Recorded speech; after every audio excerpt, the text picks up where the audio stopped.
Do you want to learn effective ways to build relationships, generate sales, and grow your business from successful entrepreneurs, startups, and CEOs without listening to a long interview? If so, you've come to the right place. Gresham Harkless values your time and is ready to share with you precisely the information you're in search of. This is the I Am CEO podcast.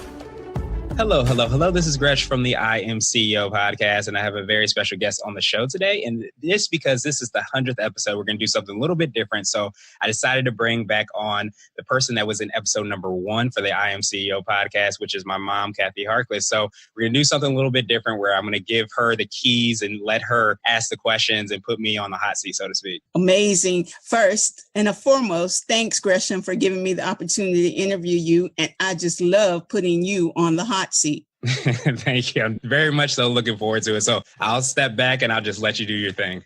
First of all, the first question is, what inspires you? What inspires me? You know, I've always been very passionate about entrepreneurship and what it means to kind of be a business owner, but I really just try to kind of get very, very clear on like who I am. And that took a lot of time as far as me just figuring out what I'm good at, what I'm not good at, and try to kind of block out the noise. So what kind of inspires me is to just kind of hopefully do what my calling is, what I feel my gifts are, and then hopefully be able to use those gifts to be able to get back and kind of help out, you know, humanity to probably a higher degree, but just from like a day-to-day basis, if I could do little small things that can help out other people, inspire people, I feel like I'm doing my part. So I'm always just trying to, you know, do whatever I can to kind of make that happen. Now, can you give us a quick peek into your story and why you started your business? Yeah, probably just like every other like entrepreneur and business owner. This wasn't like the first thing that I did as far as like the podcast or the digital marketing company. I think it probably goes back, you know, like I usually always say, you know, my first venture capitalists were like you and my dad, just because I got the opportunity to do little things, whether it be, you know, selling potato chips or us going to like MJ Design so I can get beads and stuff to kind of sell those at the playground. But I mean, I think probably the first like entrepreneurial type thing I did that I fully like was in charge of for probably about a year or two was when my dad, you know, he went TDY, and I always say that was like pre-Skype time, so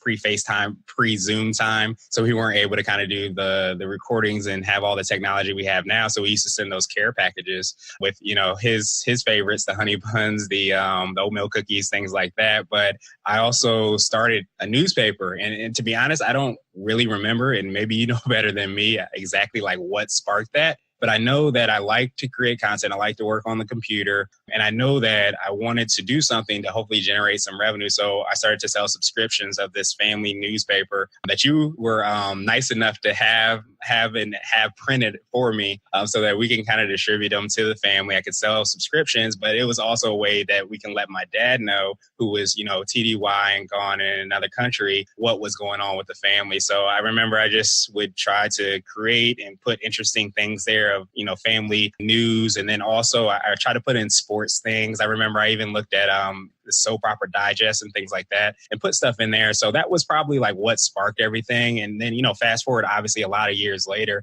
you know, I was laid off and I was going to get laid off again. Not really happy, super like frustrated because I feel like I quote unquote did everything right, but it just didn't seem like things were going my way. I'm not sure if that was a combination of it being an economic crisis and just, you know, just getting out of school, but I took some chances. They didn't necessarily go my way.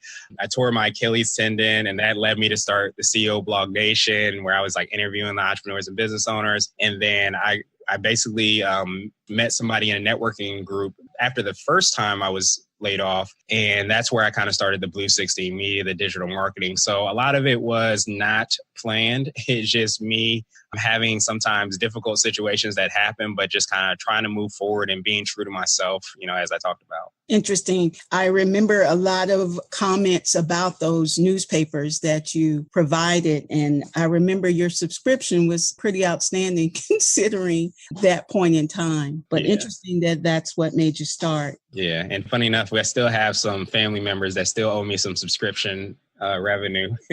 They know who they are. Interesting. So tell us about your business and what product and services that you provide. Yeah, so I have a digital marketing company called Blue 16 Media. So we do web design, SEO, and a little bit of social media.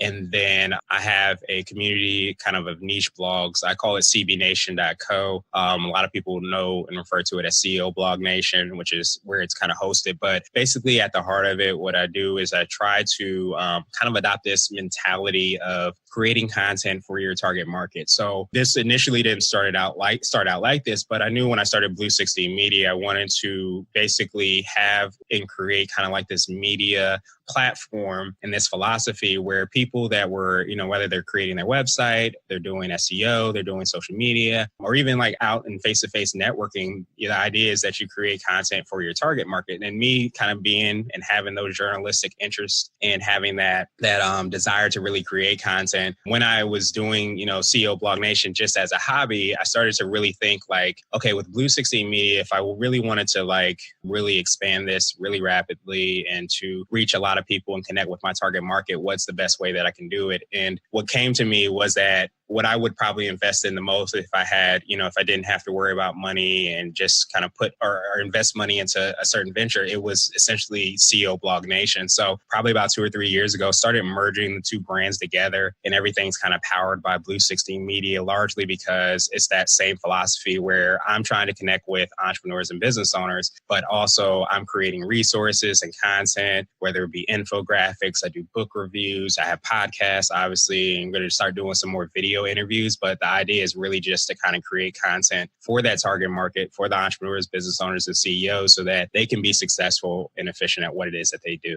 Interesting. It's really important to establish a target market and to know exactly what your target is. I think that helps all business owners. Absolutely. What makes you and your organization unique? I think it kind of goes along that same mindset and that same ideal where, we're trying to help build a media company for you. And I know that, when I say that, a lot of people might get kind of, caught off guard, like, I'm not going to build a media company. Like, why would I do that? But my philosophy is really not to do and be everywhere.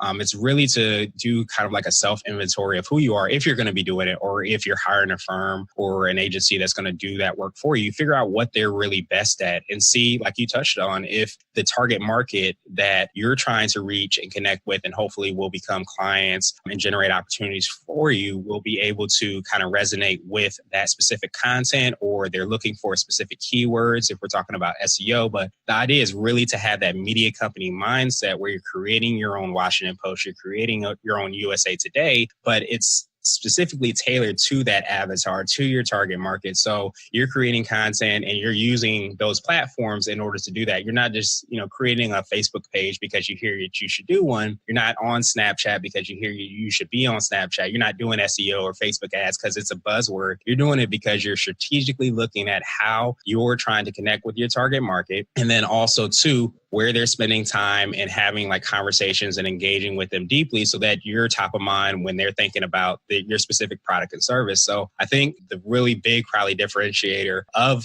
Blue 16 Media and CEO Blog Nation is really that we, adopt that mindset. I specifically have, invested well into, building this media company. And the idea is really just to kind of, do that for your company. And it doesn't have to be a podcast and a YouTube channel and all those things. It could just be one of those kind of things.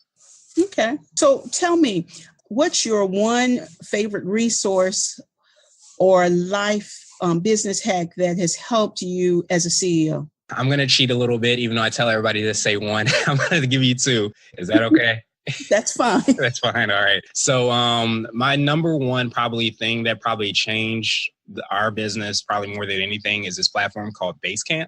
And it's a project management tool. And the reason that I swear by Basecamp is just because it's helped to organize everything that we're doing. So whether we're interacting with clients, face-to-face, obviously, we might see local clients face-to-face, but we're also doing things online. Through Basecamp, it allows everything that a client is working on to be in one set place. And the reason that that's been such a game changer is because when I started my business, I had contractors and people that I work with, still have contractors, some that I've worked with from, 5 years ago when I started the business. These contractors are working sometimes at different times, at different hours. So to be able to go to one place and to access, the client's logo on hand things like that, little small things like that takes so much of a burden off of me. And it allows me to be a lot more efficient and me to focus on other things. Whereas before, when I started my business, everything was in my email. So if a contractor or a team member needed something, I would have to forward it to them. But now everything's in Basecamp, and then,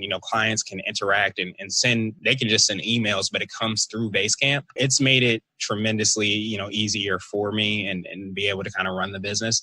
And then the second thing I think that absolutely was a huge time saver is my scheduling app. I use a scheduling app. There's different ones out there. I use Acuity, but to be able to just send a link and say, hey, I know you're busy as well too, but pick whatever time works for your schedule. You'll get an invite. I'll get an invite, and we can both, hop on a conference call or hop on Zoom or whatever it is. And that automates all that back and forth that initially you used to have to do. I mean, it's been a huge time saver, a complete game changer. And I can go on and on and on. I mean, I have a whole list of, CEO hacks that, I've compiled and I'll continue to kind of update. But those are just probably two top of mind that have been my absolute favorite game changers. Kind of reinforces something that you told me once of working smarter, not harder. I think those tools allow that to be done. Next question. What golden nugget do you have that you would give to entrepreneurs and business owners? Yeah, I mean, I think the biggest thing is that, I kind of touched on this, is the idea that you are a media company. So you want to be able to kind of create content, create information for your target market. So you want to drill down, like we talked about, your avatar and figuring out how to create content for, that specific market. And that's more on the digital marketing perspective and even the marketing, because you can have that kind of you're a media company mindset while you're face-to-face networking as well. But the second thing I would say, like, especially when I started my business, it's very important to understand that sometimes you have to do a lot